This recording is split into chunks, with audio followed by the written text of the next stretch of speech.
பையன் வந்து எங்கேயுமே வேலை பார்த்து கஷ்டப்படக்கூடாது அப்படிங்கிற அளவில் இருக்காரு. பணம் வந்து கொண்டு வந்து சேர்க்கறது வந்து ஒரு குரூப்.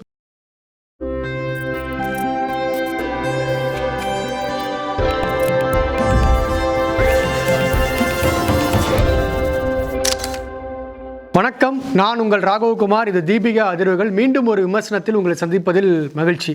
இப்போ நாம இங்கே பார்க்க போகிற படம் ராஜபுத்திரன் அப்படின்ற படம். இதை மகாகந்தன் வந்து டைரக்ட் பண்ணியிருக்காரு. நம்ம பிரபு, வெற்றி இவங்கெல்லாம் வந்து நடிச்சிருக்காங்க. இதோட படத்தோட கதை என்ன அப்படின்னு பார்த்தீங்கன்னா, கதை வந்து 1965 ஆரம்பித்து 91 வரைக்கும் நடக்குது. பிரபுவுக்கு ஒரு பையன் இருக்கார். ஒரு பையன் ஒரு பொண்ணு. பையன் மேலே ரொம்ப அன்பாக இருக்கார். பிரபுவோட பையன் தான் வெற்றி. அவர் மேலே ரொம்ப அன்பாக இருக்கார். இந்த அன்பு எப்படி இருக்குது அப்படின்னா, அவர் வந்து பையன் வந்து எங்கேயுமே வேலை பார்த்து கஷ்டப்படக்கூடாது அப்படிங்கிற அளவில் இருக்கார். அந்த பையனுக்கு யாராவது வேலைக்கு சிபாரிசு பண்ணாலோ அல்லது அந்த பையன் எங்கேயாவது போய் வேலை பார்த்தாலோ அவர் என்ன பண்ணுறாரு, அவங்கள போய் அடிக்கிறார். இப்படி தான் அவருடைய கேரக்டர் இருக்கு.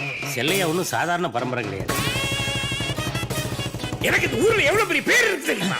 செல்லையாங்கிறது நான் ஒரு கட்டத்தில் வந்து அந்த வீட்டில் வந்து ரொம்ப வறுமை வருது. அதனால் வெற்றி வந்து வேலைக்கு போகிறார். அது எந்த மாதிரி வேலைக்கு போகிறாரு அப்படின்னு பார்த்தீங்கன்னா, அவர் இருக்கக்கூடிய அந்த சரௌண்டிங்ஸில் பார்த்தீங்கன்னா, இப்போ வந்து அது வந்து ராமநாதபுரம் மாவட்டம். ராமநாதபுரம் மாவட்டத்தில் வந்து நிறைய பேர் ஃபாரினில் போய் வேலை பார்க்குறாங்க. அந்த ஃபாரினில் வேலை பார்க்குறவங்களுக்கு பணம் வந்து கொண்டு வந்து சேர்க்கறது வந்து ஒரு குரூப். அந்த குரூப் என்ன பண்ணுறாங்க, அந்த வர்ற பணத்தை வேறு ஏதோ சில உள்குத்து வேலைகள்லாம் பண்ணி அதை வந்து கொண்டு வந்து கொடுக்குறாங்க. அதாவது என்னென்னா, அது வந்து அரசியல்வாதிகள் இருக்கக்கூடிய பிளாக் பணியை உள்ளே விட்டு அதை ஒயிட் பணியாக மாற்றுறதுக்கான ஒரு பிளாட்ஃபார்மாக இதை வந்து வச்சுருக்காங்க. எம்ஜிஆர், சிவாஜி, ரஜினி, கமல். ஆனால் எனக்கு நீதானப்பா எப்பவுமே ஹீரோ. ஸோ இந்த பணத்தை கொண்டு போய் கொடுக்குற வேலையை தான் இவர் பண்ணிக்கிட்டு இருக்காரு.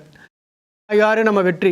ஒரு கட்டத்தில் என்ன ஆகுது, அந்த பணம் வந்து கொடுக்க வேண்டிய பணம் வந்து சில பேர் திருடிட்டு போயிடுறாங்க. அப்போ வந்து அந்த இதற்கு இவங்களுக்கு ஹெட்டாக இருக்கக்கூடிய அந்த முதலாளி என்ன சொல்கிறாரு, நீ பணத்தை வந்து திருப்பி கொடுக்கலைன்னா உன்னை வந்து சும்மா விட மாட்டேங்கிறாரு. இவர் பணத்தை திருப்பி கொடுக்க முடியல. 2 பேருக்கு அடித்தடி ஆகுது. அப்போ பிரபுவுக்கு இந்த விஷயம் தெரிஞ்சு உள்ள தலையிட்டு இந்த வீட்டு பத்திரத்தை வச்சுக்கோ அப்படின்னு சொல்லி முடிக்கிறார்.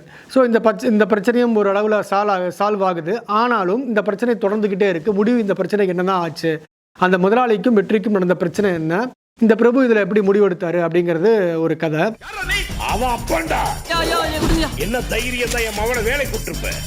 நான் ராஜா இல்லடா, என் மகன் பூமியில் நவரசன்டா. அதுக்கு நான் அரண்மனையில் தான் பிறந்திருக்கணும். ஏப்பா பட்டனை தங்கத்துக்கு வாங்கிட்டு என்ன மட்டும் தவுட்டுக்கா வாங்கினேன். இது வந்து 65 ஆரம்பிச்சு 91 கதை நடக்குது. ஓரளவுக்கு அன்னைக்கு இருந்த பஸ்ஸு, அன்னைக்கு போட்டிருந்த ட்ரெஸ்ஸு, அன்னைக்கு இருந்த சாலைகள் இதெல்லாம் பார்த்து ஓரளவுக்கு பண்ணியிருக்காங்க. இந்த விஷயத்தில் ஆர்ட் டைரக்ஷனோட பாட்டு வந்து நல்லா இருக்கு. படத்தினுடைய போக்கு பார்த்தீங்கன்னா, இது வந்து கொஞ்சம் ஸ்லோவாக தான் போகுது. ஆனால் வந்து இந்த படத்தில் வந்து ரொம்ப வந்து நம்ம வந்து ட்விஸ்ட்டோ பெரிய அளவில் இதோ வந்து எதிர்பார்க்க முடியாது. முதல் பாதிங்கிறது வந்து படத்தில் வந்து வெற்றி பிரபுவுக்கான அந்த உரையாடல்கள், அந்த வந்து சம்பவங்கள் இப்படி தான் போகுது. அங்கங்கே கொஞ்சம் இமான் அண்ணாச்சியோட காமெடியும் இருக்குது.